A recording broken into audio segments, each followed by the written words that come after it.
오늘 요한복음 16장 말씀 같이 나누겠습니다.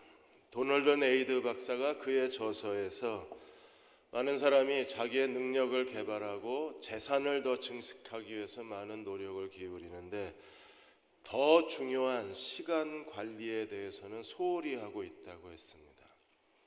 한 사람이 성공하고 실패하는 것은 모두에게 똑같이 주어진 시간이라는 자원, 하루 24시간을 어떻게 활용하느냐에 따라서 성공하는 사람이 되기도 하고 실패하는 사람이 되기도 한다고 했습니다. 예를 들어서 하루에 1시간만 자기 것으로 만들 수가 있으면 1년이면 365시간이 내 것이 됩니다. 그게 한 달 반 정도 시간이 됩니다. 다른 사람은 12달을 살지만 이 사람은 시간을 잘 세이브하면 이 사람은 1년을 13달 반을 살 수 있다고 했습니다.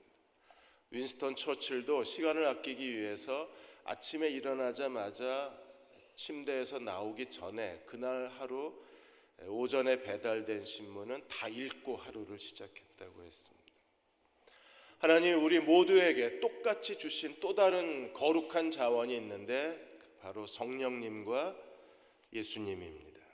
성령으로 사는 사람들은 예수 그리스도로 사는 사람들입니다. 바울은 예수 그리스도로 말미암아 자기가 어떻게 살았는가를 이렇게 증언했습니다. 디모데전서 1장 12절에 나를 능하게 하신 그리스도 예수 우리 주께 내게 감사함은 나를 충성되게 여겨 내게 직분을 맡기심이니. 바울에게 있어서 그리스도는 어떤 분이셨습니까? 나를 능하게 하신, 유능하게 하신, 나로 하여금 사명을 감당하게 만드신 분은 주님이시라고 고백했습니다. 디모데후서 4장 17절에서도 바울은 이렇게 말합니다. 주께서 내 곁에 서서 나에게 힘을 주심은 나로 말미암아 선포된 말씀이 온전히 전파되어 모든 이방인이 듣게 하려 하심이니 내가 사자의 입에서 건지심을 받았다고 했습니다.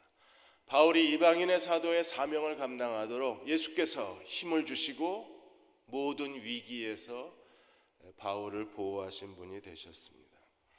그러므로 하나님의 복음이 무엇인가를 깨달은 사람들은 마땅히 내가 사는 것이 그리스도라고 고백하는 사람들이 되어야만 합니다. 예수님은 먼저 예수님과 우리가 어떤 관계에 있는가를 설명하셨어요. 오늘 16절에서 22절까지 보시면 예수님과 우리가 어떤 관계여야 하는가, 그리고 제자들이 다시 기뻐하게 될 것을 주님이 약속하셨습니다. 16절에서 19절까지 보시면 조금 있으면이라는 말이 모두 7번이나 나옵니다. 그래서 16장 16절에 조금 있으면 너희가 나를 보지 못하겠고 또 조금 있으면 나를 보리라. 조금 있으면 주님을 보지 못합니다. 다시 조금 있으면 주님을 보게 될 것입니다. 그래서 17절에 조금 있으면 18절에 조금 있으면 19절에 조금 있으면 두 번에 걸친 예수님의 부재에 대해서 설명하셨어요. 첫 번째는요, 이제 예수님이 체포당하시고 십자가에 죽으시고 3일 만에 부활하실 겁니다. 그리스도의 죽음과 그리스도의 부활 사이에 조금 있으면 보지 못하고 조금 있으면 다시 보게 될 겁니다. 두 번째 주님의 부재는요, 이제 주님이 승천하시고 지금은 우리가 보지 못합니다. 그러나 언젠가 그리스도가 다시 오시면 우리는 그리스도를 눈으로 볼 수 있습니다. 그래서 볼 수 있다, 볼 수 없다, 조금 있으면을 두 번이나 반복해서 우리에게 설명하신 거예요. 조금 있으면 보지 못합니다. 그러나 조금 있으면 보게 될 겁니다. 이 일에 대해서 예수님은 20절에 이렇게 설명하셨습니다. 내가 진실로 너에게 이르노니 너희는 곡하고 애통하겠으나. 예수님이 체포당하시고 십자가에 죽으면 당연히 제자들은 곡하고 애통할 수밖에 없습니다. 세상은 기뻐할 수밖에 없습니다. 그러나 그렇게 끝나는 것이 아니라 그리스도가 부활하심으로 말미암아 너희는 근심하겠으나 도리어 너희 근심이 도리어 기쁨이 되게 될 겁니다. 부활하신 그리스도를 만나고 제자들은 기쁨이 넘칠 겁니다. 21절에 여자의 해산을 비유로 드셨습니다. 여자가 해산하게 되면 그때가 이르렀으므로 근심하게 됩니다. 아프지는 않을까, 아이는 정상적으로 다 잘 나올까, 근심하나 아기를 낳으면 세상에 아이가 태어난 기쁨으로 말미암아 고통을 다시는 기억하지 않아요. 아기 낳는 것은 고통스럽습니다. 그러나 아이가 태어나면 그 기쁨 때문에 모든 고통을 다 잊어버리게 됩니다. 예수님이 체포당하시고 십자가에 죽으시는 그 과정은 정말 고통스럽습니다. 그러나 부활하시고 난 이후에 제자들에게는 기쁨이 넘칠 겁니다. 한 번 더 근심과 기쁨에 대해서 22절에 다시 말씀을 하십니다. 지금은 너희가 근심하나 내가 다시 너희를 보리니 너희 마음이 기쁠 것이요 아무도 너희의 기쁨을 빼앗을 자가 없으리라. 그리스도가 죽으시고 부활하셨습니다. 우리는 그리스도의 죽음과 부활을 믿는 사람들이고, 그로 인하여 그리스도는 나의 구세주, 내 삶의 주인이 되셨습니다. 로마서 14장 7절 9절에 바울은 이렇게 설명합니다. 우리 중에 누구든지 자기를 위하여 사는 자가 없고 자기를 위하여 죽는 자도 없도다. 우리가 살아도 주를 위하여 살고 죽어도 주를 위하여 죽나니 그러므로 사나 죽으나 우리가 주의 것이로다. 이를 위하여 그리스도께서 죽었다가 다시 살아나셨으니 곧 죽은 자와 산 자의 주인이 되려 하려 하심이라.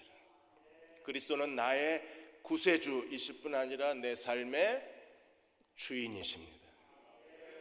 예수님이 내 삶의 주인이시라는 건 무슨 뜻일까요? 그분이 나의 모든 걸 소유하신 분이시고 우리는 매일 그분을 의지하고 살아야 된다는 걸 의미합니다. 갈라디아 2장 20절에 이제 사는 것은 내가 아니요 내 안에 그리스도가 사신 것이라. 우리는 어떻게 그렇게 살 수 있나요? 하나님의 아들을 믿는 믿음으로 살 수 있습니다. 여러분, 내 삶의 주인은 내가 아닙니다. 내 삶의 주인은 그리스도이십니다. 그리스도가 내 삶의 주인이시라는 사실을 깨닫고 그 앞에 무릎 꿇은 사람이 예수 그리스도와 올바른 인격적 관계를 맺고 있는 사람들입니다. 우리는 아직도 내가 내 인생의 주인인 줄 알고 우리는 끊임없이 자기가 무능함에도 불구하고 그 문제를 해결할 수 없는 연약한 사람임에도 불구하고 우리는 어떻게 하든지 내가 내 문제를 해결하려고 발버둥을 칩니다. 그러나 그리스도와의 믿음의 관계를 깨달은 사람들은 자기의 무능을 인정하고 그들은 예수 그리스도에게 모든 걸 의탁하고 그리스도가 자기 인생을 대신 살게 자기 인생을 내어드린 사람들이 바로 예수 그리스도를 따르는 사람들입니다. 어저께 부작교회에서 폴 트립이 쓴 완벽한 부모는 없다는 북세미나를 했습니다. 지금 부모는 자녀를 교육하는 데 있어서 자녀가 자기 소유인 줄 알고 부모의 뜻대로 부모의 욕심대로 자녀의 인생을 통해서 자기가 보상받기 위해서 자녀의 인생을 주인처럼 지배하려고 하는 지배형 부모가 있고 주인형 부모가 있습니다.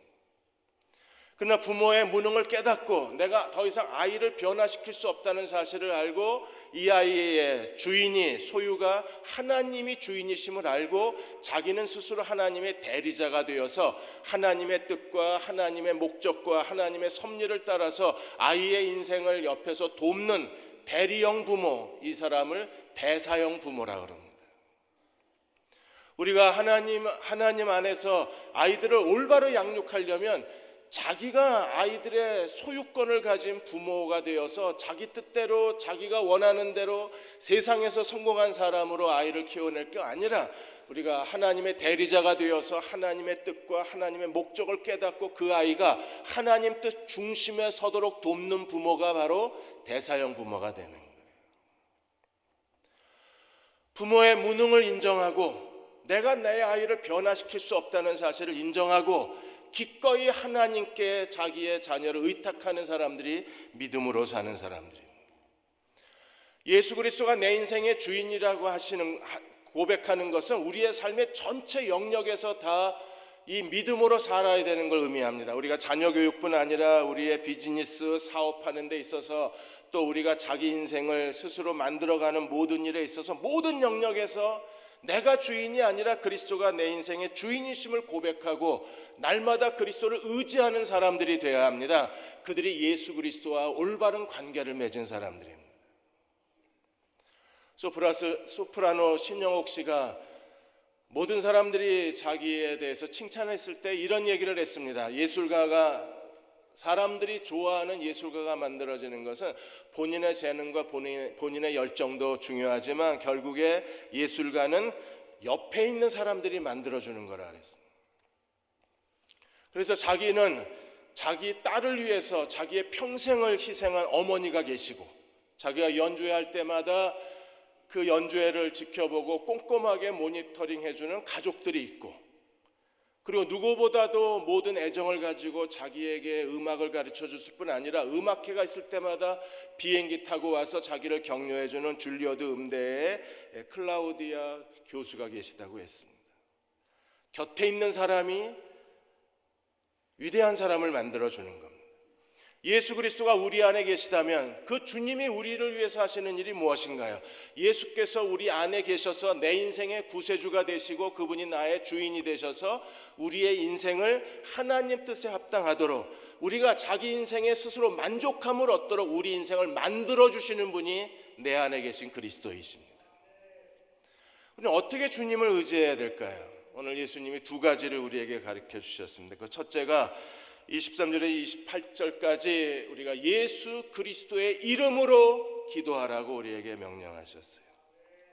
23절에 지금까지 하나님과 예수님과 우리의 관계가 그리스도가 부활하신 이후에 어떻게 변화되는가를 우리에게 설명합니다. 23절에 그날에, 어떤 날이요? 예수께서 부활하신 그날, 그리스도가 제자들을 다시 만나 그날부터는 이제 관계가 바뀝니다. 어떻게 바뀌나요? 그날에 너희가 아무것도 내게 묻지 아니하리라. 내가 진실로 진실로 너희에게 이르노니 너희가 무엇이든지 아버지께 구하는 것을 내 이름으로 주시리라. 지금까지는요, 예수님이 직접 아버지께 구했습니다. 이제 그리스도가 부활하시고 제자들을 떠나실 겁니다. 그 다음에 어떻게 해야 되나요? 제자들이 예수 그리스도의 이름으로 기도해야 합니다. 그래서 24절에 지금까지는 너희가 내 이름으로 아무것도 구하지 아니하였으나 구하라, 그리하면 받으리니 너희 기쁨이 충만하리라. 내가 사는 것이 그리스도라. 이제 내가 사는 것이 내가 아니요 주님이 내 인생을 사십니다. 어떻게 그게 가능할까요? 우리는 예수 그리스도의 이름으로 기도함으로 날마다 그리스도와 자기 인생을 함께 만들어갈 수 있는 지혜로운 건축자가 될 수 있는 거예요. 주님이 우리에게 약속해 주셨습니다. 너희가 내 이름으로 지금까지는 아무것도 구하지 아니하였으나 이제부터는 너희가 내 이름으로 무엇이든지 구하면 받으리니 너희 기쁨이 충만하리라. 무명의 그리스도인이라는 책에서, 무릎 꿇는 그리스도인이라는 책에서 엘버트 리처드슨이 이런 얘기를 했습니다. 하나님은 커다란 보물 창고에 하늘의 복과 하늘의 은혜를 갖고 계신데 그 하나님 나라의 커다란 보물 창고의 문을 열 수 있는 것은 오직 기도뿐이라 그랬어요. 하나님의 천국 창고에 그 자물쇠를 열 수 있는 열쇠는 기도입니다. 이 열쇠를 믿음으로 돌리는 순간에 하늘의 창고가 열리고 우리가 하나님 뜻대로 살아가는 데 필요한, 하나님께 능력 있게 쓰임 받는 데 필요한 모든 하늘의 은혜와 하늘의 복과 하늘의 지혜를 하나님께서 우리에게 기도로 말미암아 더하여 주실 것입니다. 우리는 기도함으로 하나님의 얼굴을 배울 뿐 아니라 우리는 기도함으로 하나님의 풍성하신 공급하심을 받을 수가 있습니다. 26절에 다시 이렇게 주님이 말씀하셨습니다. 그날에 너희가 내 이름으로 구할 것이요 내가 너희를 위하여 아버지께 구하겠다는 말이 아니라, 지금까지는 예수님이 아버지께 구했습니다. 이제부터는 새로운 길이 열렸어요. 새로운 믿음의 자리에 우리를 데려가셨습니다. 우리가 예수 그리스도의 이름으로 기도하면 하늘에서 들으시고 우리의 모든 기도를 하나님이 응답해 주시겠다고 약속하셨어요. 우리는 예수 그리스도로 말미암아 은혜의 보좌 앞에 나아갈 수 있고 예수 그리스도의 이름으로 하나님 앞에 구할 수 있습니다. 지금까지 예수님이 아버지 앞에서 기도의 일생을 사셨던 것처럼 우리가 진실로 그리스도를 믿는 믿음의 사람이라면 우리도 기도의 사람으로 주님을 따라가야만 합니다. 히브리서 4장 16절에 이렇게 설명합니다. 그러므로 우리가 긍휼하심을 받고 때를 따라 돕는 은혜를 얻기 위하여 은혜의 보좌 앞에 담대히 나아갈 것이라. 은혜의 보좌 앞에 담대히 나아가라. 무엇 하기 위해서? 때를 따라 돕는 은혜를 얻기 위해서.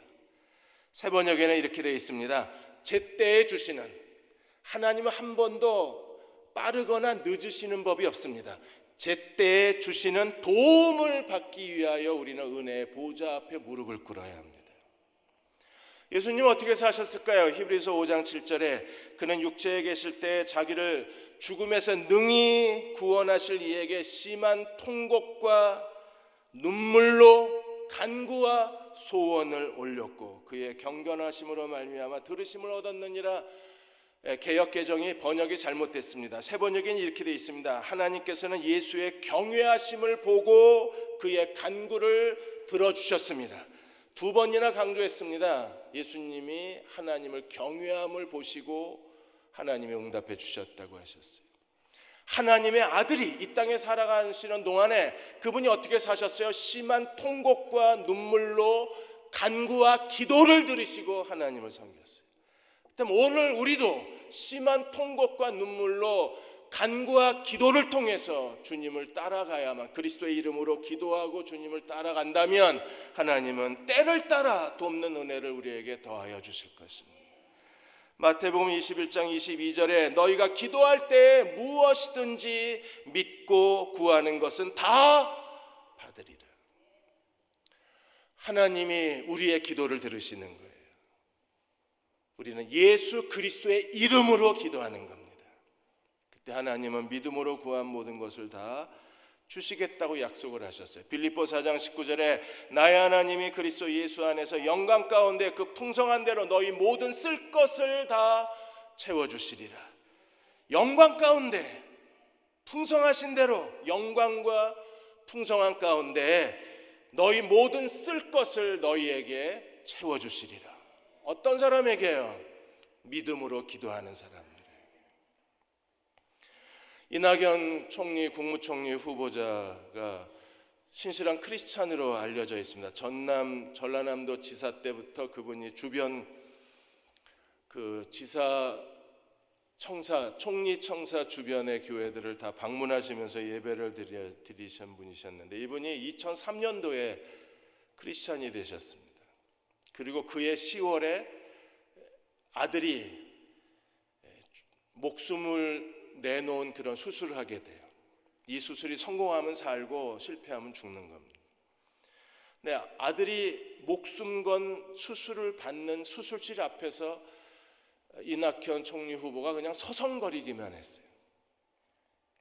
그리고 자기가 나중에 깨닫습니다. 가장 인생의 절박한 순간에 절대자에게 기도하지 못한다는 게 얼마나 어리석은 일인가를 깨달아요. 그리고 그때부터 하나님 앞에 무릎을 꿇기 시작합니다. 하나님 앞에 기도해야 된다는 사실을 처음으로 깨달았다 그랬어요. 그 뒤에 아들이 이제 진로를 바꿔서 의대에 진학을 했는데 이 아들이 위기에 처할 때마다 무릎을 꿇었고 무릎을 꿇을 때마다 하나님이 은혜를 베풀어 주셔서 그래서 아들을 통해서 큰 간증을 얻고 아들 때문에 믿음이 성숙할 수 있었다고 간증을 하셨습니다. 아마 지금도 기도하고 계시지 않을까요? 지금 위장 전입 때문에 이게 청문회 의결서가 채택이 되고 있지 않은데 아마 지금도 기도하고 계시리라고 생각합니다. 사랑하는 여러분, 그리스도와 올바른 관계를 맺는 사람들은 기도하는 사람들입니다. 우리가 혼자 기도해도 되지만 또 함께 교회가 함께 모여 기도할 때 우리는 더 능력 있는 기도의 사람으로 주님을 섬길 수 있습니다. 두 번째는 뭘까요? 두 번째는 29절에 33절까지 예수께서 우리에게 평안을 주시겠다고 약속을 하셨어요. 제자들이 이렇게 와서 29절 30절에 이제 우리가 예수님을 믿는다고 고백을 했습니다. 30절에 이제 이로써 하나님께로부터 나오심을 우리가 믿겠습니다. 그러자 31절에 이제는 너희가 믿느냐. 제자들이 믿음을 고백했지만 J.C. 라일 박사가 말한 것처럼 이 믿음은 훈련병 믿음입니다. 이제 막 논산훈련소에서 훈련이 끝난 믿음입니다. 아직까지 전쟁에 나갈 믿음은 아닙니다. 이제 우리가 믿습니다. 너희가 믿느냐. 그리고 주님께서 뭐라고 말씀하셨어요? 32절에 보라 너희가 각각 나를 버리고 다 제 갈 길로 흩어지게 될 것이다. 주님을 믿습니다. 너희가 믿느냐? 너희가 다 흩어질 것이다. 그리고 나만 혼자 남아 있을 것이다. 그러나 내가 혼자 있는 것이 아니라 아버지께서 나와 함께 계시느니라. 이제 주님이 체포당하시고 십자가에 죽으시면 제자들이 다 뿔뿔이 흩어질 것입니다. 그들에게 어떤 일이 일어날 것인가를 주님이 미리 말씀을 하셨어요. 그리고 33절에 이렇게 말씀하십니다. 이것을 너희에게 이르는 것은 너희가 내 안에서 평안을 누리게 하려 하심이라. 제자들이 예수님을 버리고 다 흩어지는데 주님 말씀하시기를 너희가 내 안에서 평안을 누리게 하고 싶다고 말씀하시고 이렇게 말씀하셨습니다. 세상에서 너희가 환난을 당하나 담대하라. 내가 세상을 이기었노라. 지금도 복음이 증거되는 곳마다 그리스도를 믿는다는 이유 때문에 박해와 순교를 당하는 너무나 많은 사람들이 있습니다. 주님은 그들에게 이렇게 말씀하십니다. 너희가 세상에서 환난을 당하나 담대하라. 내가 세상을 이겼노라. 예수 그리스도를 믿는 믿음 때문에 지금도 고통 속에 있는 많은 사람들이 있습니다. 소련이 지배할 당시에 요시프 본다레코라는 전도자가 있었습니다. 이 사람이 복음을 전하다가 체포를 당해서 그가 리트비아에 있는 한 교도소에 수감을 당하고 무려 9년 동안이나 수감을 당합니다. 거의 매일같이 아주 끔찍한 고문을 당하면서 9년 동안 이 소련의 감옥에서 그는 지칠 대로 지쳤습니다. 이제 어느 날 그는 더 이상 버틸 수가 없어서 하나님 앞에 엎드려 이렇게 기도합니다. 주님, 이제 더는 더 못 참겠습니다. 저는 지쳤습니다. 차라리 죽고 싶습니다. 내가 지금 어떻게 해야 될지를 알려주십시오. 내가 더 이상 버텨낼 수 없고 예수 그리스도를 부인하게 될지도 모릅니다. 그렇게 하나님 앞에 엎드려 기도하는데 갑자기 그 깜깜한 감옥에 저쪽에서 빛이 하나 비치기를 시작을 합니다. 그리고 그 빛이 점점 커지더니 그 빛에서 손이 2개가 나오는 거예요.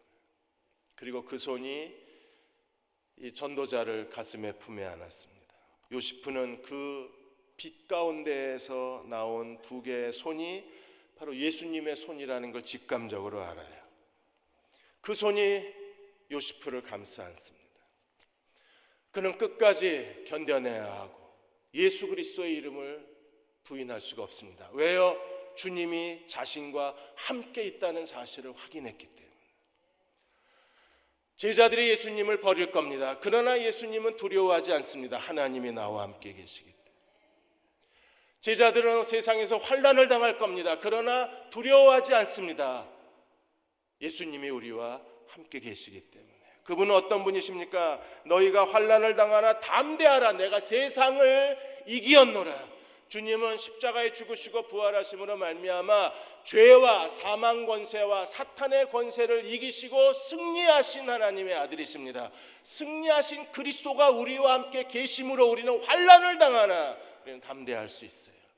우리가 그리스도를 따라가는 동안에 이 세상에 정말 많은 어려움과 시련과 고통과 좌절을 경험합니다. 그 어려움 가운데서 우리는 주님의 약속을 믿습니다. 우리는 담대할 수 있습니다. 왜냐하면 주님이 세상을 이기셨기 때문에 우리는 평안을 누릴 수가 있습니다.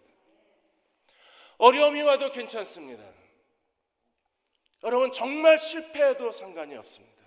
왜요? 주님은 승리하셨고 우리를 실패의 자리에서 얼마든지 새로운 인생의 기회를 만들어 주시고 새로운 인생의 문을 여실 수 있는 분이 바로 승리하신 그리스도이시기 때문입니다.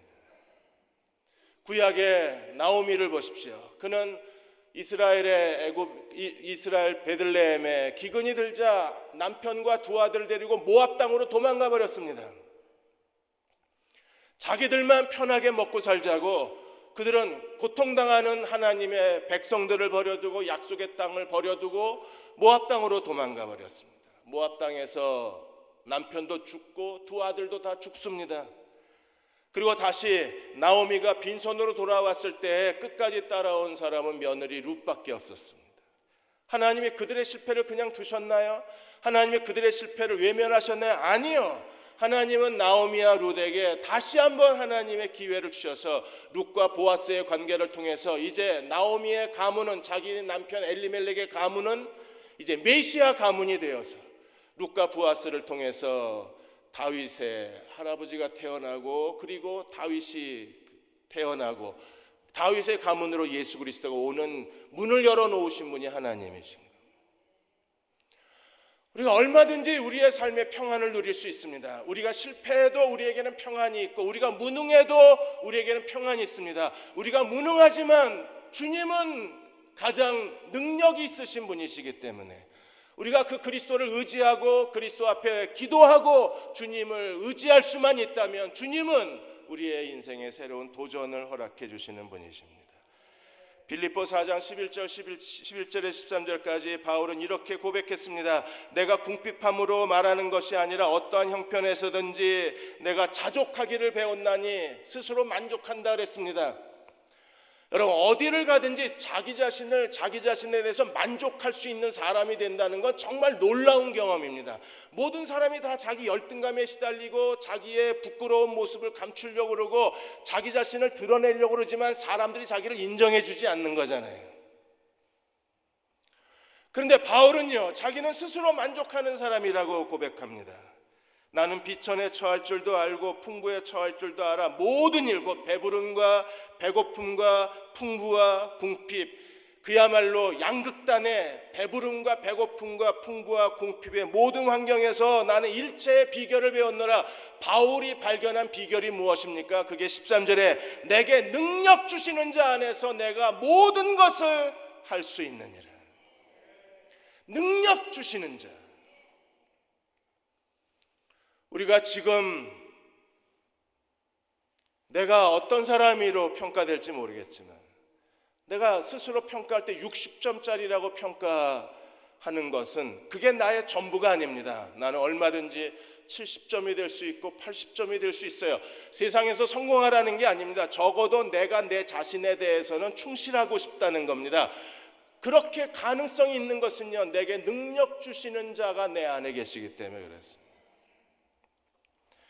기억하시는 분도 있을 겁니다. 1985년도 8월에 TWA 847기가 테러범들에 의해서 비행기가 납치를 당했습니다. 그때 존 테스트레이 기장이 테러범들에 의해서 베이루트 공항에 착륙을 했을 때 자기들의 뜻대로 비행기를 조종하기 위해서 이 기장의 머리에다 권총을 겨누고 그리고 수류탄을 들고 핀에 손가락을 걸고 있었습니다. 만일에 이 기장이 조금이라도 반항을 하면 그대로 총에 맞아 죽거나 수류탄이 터져서 승객 전부가 위기에 처하게 됩니다. 존 테스트레이건 머리에 총구가 닿아 있는 걸 느끼면서 그는 하나님 앞에 이렇게 기도합니다. 그러다가 하나님께서 이런 생각을 주셨어요. 죽는 게 두려운 게 아니다. 죽는 것도 그렇게 나쁜 일은 아닌 것 같은 생각이 드는 겁니다. 왜요? 죽은 뒤에 예수 그리스도를 만날 수 있으니까. 주님을 만나면 되지. 그러자 갑자기 죽음에 대한 공포가 없어지고 마음에 평안이 넘치기를 시작을 하는 거예요. 너무나 평안한 모습에 오히려 테러범들이 더 당황을 합니다. 베이루트 공항에 착륙해서 비행기에 급유를 하고 다시 다른 데 갔다가 돌아오면서 이렇게 해서 무려 17일간 이 테러범들에 의해서 조종사와 그리고 승객들이 끌려다니는 거예요. 나중에 베이루트 공항에서 17일 동안 머물면서 존은 항상 하나님 앞에 이렇게 기도하고 이렇게 생각을 했습니다. 만일에 하나님이 나를 죽이지 않으시겠다고 작정을 했으면 테러범들이 어떻게 하더라도 나를 죽일 수 없다. 하나님이 죽이지 않기로 하셨으면. 그러나 만일에 하나님이 나를 죽이기로 작정하셨다면 그것은 아마 내 인생에 하나님이 주시는 가장 좋은 선물이 될 것이다. 하나님은 언제나 자기 인생에 가장 좋은 것을 주셨으니까 만일에 여기서 내가 테러범에 의해서 인질극에 의해서 살해를 당한다 할지라도 그것은 나를 위해서 하나님이 더할 수 없는 하나님의 가장 좋은 계획일 것이다. 두려움이 없어진 것, 마음의 평안이 넘쳤습니다. 그는 자기가 살 것인가 죽을 것인가에 대한 하나도 걱정이 없었어요. 비행기의 인질들, 계속 비행기가 급유를 받으면서 인질 승객들이 몇십 명씩 계속 자유를 얻었고, 남은 사람들은 얼마 없는 상황에서 그가 끝까지 하나님을 의지했을 때 결국에 레바논에 있는 그 테러범들 35명을 풀어주는 조건으로 조종사와 인질들도 자유를 얻습니다. 하나님은 극적으로 어느 한 사람이 그 미 정보기관에 있는 사람의 신분이 발각돼서 죽은 사람 외에는 아무도 죽지 않고 모두가 다 구원을 얻을 수가 있었습니다. 하나님은 오늘도 우리에게 더할 수 없이 가장 좋은 것을 주시는 분이십니다. 여러분이 정말 예수 그리스도를 믿는 사람이라면 무릎을 꿇으십시오. 예수께서 이 땅에 계시는 동안에 기도함으로 하나님을 섬기셨어요. 그렇다면 우리도 기도함으로 주님을 섬겨야 합니다. 예수님은 해가 지면 홀로 산에 가셔서 밤이 맞도록 기도하셨습니다. 습관을 따라서 기도하셨다고 하셨습니다. 여러분이 개인적으로 매일 하나님 말씀과 더불어 기도하는 종들이 되십시오. 그리고 함께 모여 기도할 때 함께 와서 마음을 다해서 부르짖으며 하나님 앞에 기도해 주십시오. 기도하는 사람들이 이 땅에서 그리스도와 올바른 관계를 맺은 사람들이 우리가 기도할 때 하나님 우리를 위해서 준비해 놓으신 가장 좋은 것들을 우리의 삶에 허락해 주실 것입니다. 그러한 믿음의 사람이 되시기를 주의 이름으로 축원합니다. 우리 다 일어나셔서 214장 나 주의 도움 받고자 1절하고 4절 부르고 기도하고 축도하겠습니다.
세상에서 환난을 당하나 담대하라 내가 세상을 이기었노라.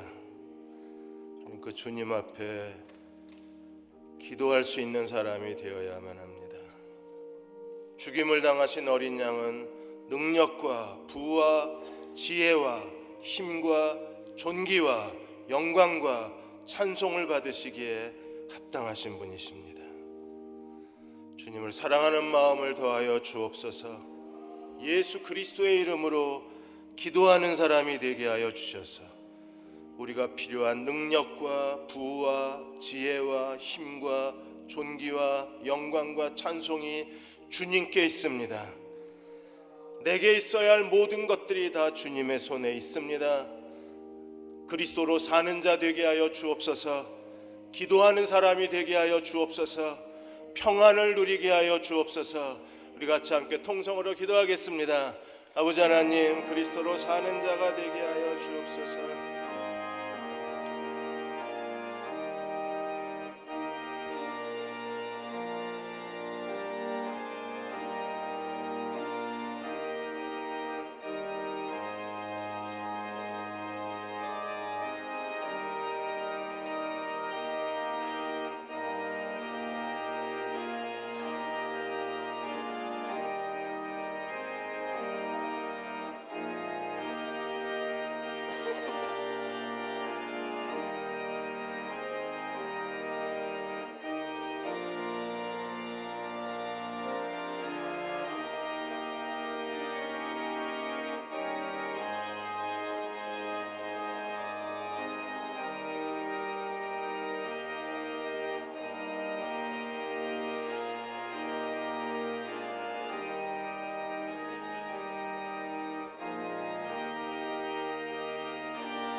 주님은 나의 구세주, 내 삶의 주인이십니다. 나는 참 무능하고 모자르고 지혜도 없고 무엇을 어떻게 해야 할지도 잘 모릅니다. 주님이 내 인생의 주인이 되어 주신 건 감사합니다. 주님으로 살고 싶습니다. 주님으로 살게 해 주옵소서. 내가 사는 것이 그리스도라 고백하게 하여 주시고 그렇게 되도록 항상 기뻐하고 쉬지 말고 기도하고 범사에 감사할 수 있는 내면의 진실을 따라 주님을 사랑하고 섬길 수 있는 저희 모두가 되게 해 주옵소서. 하루를 살아도 주님과 함께 진짜 인생을 살고 싶습니다. 믿음을 주시고 주님의 커다란 손으로 우리를 인도하여 주옵소서.